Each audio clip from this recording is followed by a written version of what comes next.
Because the wedding has obviously meant a great deal of planning and preparation, a lot of work, I imagine, behind the scenes. How much have you become involved in that personally? Well, we both tried to be very much involved. I mean, the wedding presents, thanking them, or signing letters or something like that. But, I mean, there's so much coming in, it's very difficult to keep up with it all. A lot of work going on here at the palace. Oh yes, and all these people who've organised the wedding at a larger scale than usual is tremendous, it really is. Of course, music is a special feature, sir, of the wedding service. So could you tell us something about your choice of music? Well, the other thing is I've always longed to have a musical wedding, and one of the reasons, fortunately anyway, we both love St. Paul's, which was, thank goodness, a good start. But one of the reasons I particularly wanted to be married to St. Paul's was because I think that, musically speaking, it is such a magnificent setting, and the whole acoustics is so spectacular, with a 10 or 11 second sort of after sound, after note. And so I've taken a lot of interest in that, and actually in the whole thing. And I very much wanted to take a hand in the organisation from the very beginning. And I've had great fun organising the music, with a great deal of help from the director of the Royal College of Music, Sir David Wilcox, who I've known for some years, through the Bach Choir, which I'm president of, and he runs. And so we've had a marvellous time getting together 3 orchestras that I'm patron of, and the Bach Choir that I'm president of. And also, very exciting, that Kirito Kanoma, the Maori opera singer, is prepared to sing in the cathedral. So I can't wait for the whole thing. I want everybody to come out, having had a marvellous musical and emotional experience. Pomp and circumstance will no doubt add to that. Was that your choice? Oh yes.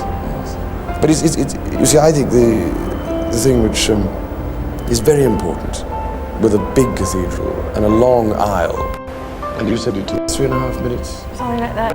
To walk up, you want something very stirring and dramatic and noisy to carry you up.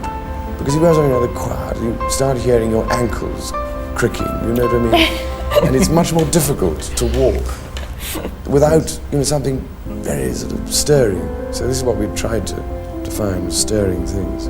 You're not worried about that 3.5 minute walk? No, I go along with everybody else. Did you choose any of the hymns yourself, any of the music? The one hymn, I've Thee My Country, which has always been my favourite since school days. Do you have a favourite hymn or psalm? Yes, well, the one I chose was Christ Has Made the Sure Foundation, which has got the most marvellous harmony. I find it very moving. So I shall, I think, spend half the time in tears. Of course, people are seeing this very much as a state occasion, but weddings are always really personal, family things as well.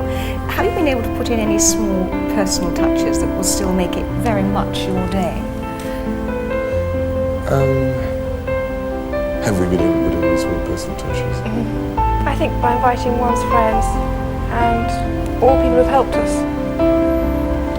Yes, it must have been enormous fun actually putting together a guest list of people. Well, I don't know, because if you have a certain amount, you have to sort of take a few people out or whatever. It's been quite difficult on my side anyway. But I very much wanted, from my point of view, to have as many people who I've known in the Navy and university and the Air Force, and everybody I've been involved with for the last 20 years, literally, in school.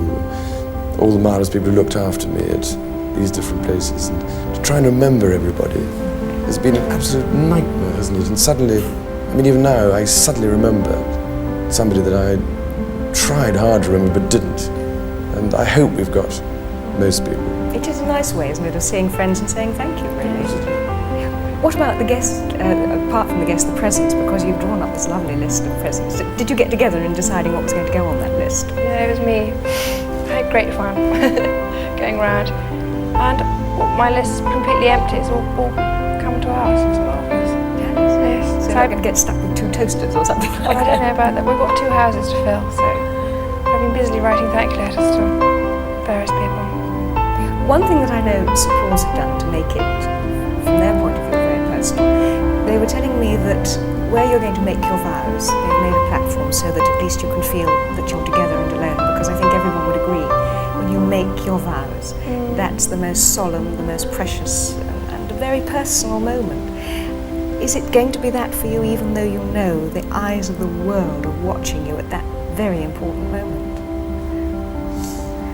Well, I hope so, yes. And, I don't know about Diana, but I'm more used to it, I think, probably now. You know, knowing for years that the camera's poking at you from every quarter and recording every twitch you make. So you can get used to a certain extent, and on those occasions you accept that that's part of it. I think that if you don't try to work out in your own mind some kind of method for existing and surviving this kind of thing, you would go mad, I think.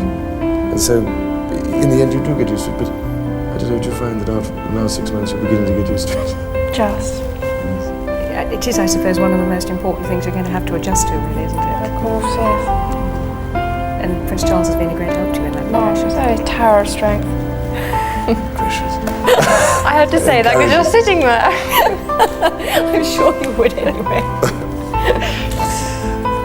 After the marriage, how do you see your role, Lady Diana, developing as Princess of Wales? Well, I very much look forward to going to Wales and meeting everybody. But my life will be a great challenge. Do you have any particular interests? Well, obviously it's children, but interest will broaden as the years go on.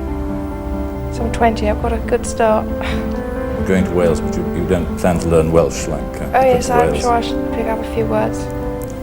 Will you be having, after your marriage, public engagements? Will they be separate or will they be joint, do you think? But I think quite a lot will be joint, obviously, and certainly to begin with.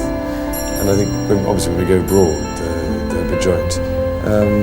But I think that as Diana begins to do various things or gets involved in the children's things, that very often you get many more invitations, you meet more people, you suddenly find areas or things that you think, my goodness, I'd like to do something about improving things here or encouraging there. And after a bit you develop your own sphere, I think, and this is what I found, because I was about 20 when I was launched onto the scene. And you do start to build these things up, but I think to start with we will, don't you think, do quite a lot together. With all these heavy responsibilities and these public duties that you're both going to have, you're going to have time for the private life, for making a home and running a home, the sort of thing that young married couples do. The one with the domestic Are you looking forward responsibilities. to making a home at Highgrove, for example? Oh yes, very much so. Looking forward to being a good wife. Are you a good cook, by the way? I have done cooking course, yes. I don't think I'm average. But you haven't tasted anything, because I won't let you. But I think you're absolutely right. It is the most difficult thing, I think, is trying to work out how you can have a family life as well as all the public demands that there are. I mean, I tend to lead a sort of idiotic existence of trying to get involved in too many things and dashing about. And this is going to be my problem, is trying to sort of control myself and you know, work out something so that we can have a proper family life. It isn't easy. There's so much to be done. You know? did you find the glare of publicity intruded into your own childhood? Oh yes, inevitably a bit.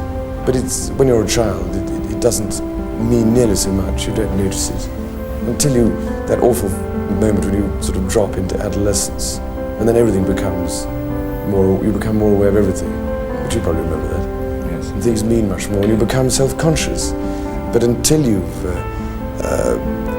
left that unself-conscious stage as a child, you don't really notice anything. It's actually getting away from the point, which I did want to re-emphasize, which was that we just wanted this particular opportunity to say to everybody who's been so kind and generous and marvellous that we are deeply, deeply grateful. And can't say how grateful we are, really. And that we just look forward to being able to do as much as we can to help in this country and elsewhere in the Commonwealth. And doing that job together. So may we finally ask you, sir, that after Wednesday, of course up until now all your public duties you've done, as it were, solo, by yourself. After Wednesday you will have a wife by your side. That's obviously going to make an enormous difference to you. But it's marvellous to have a lot of support. Better like it. Sir, finally, thank you very much indeed, both of you, for giving us so much of your time and what I know is a frantic schedule for you. And on behalf of Andrew and myself and the millions who will be with you and watching on the day, we wish you all the happiness in the world. Thank you very much.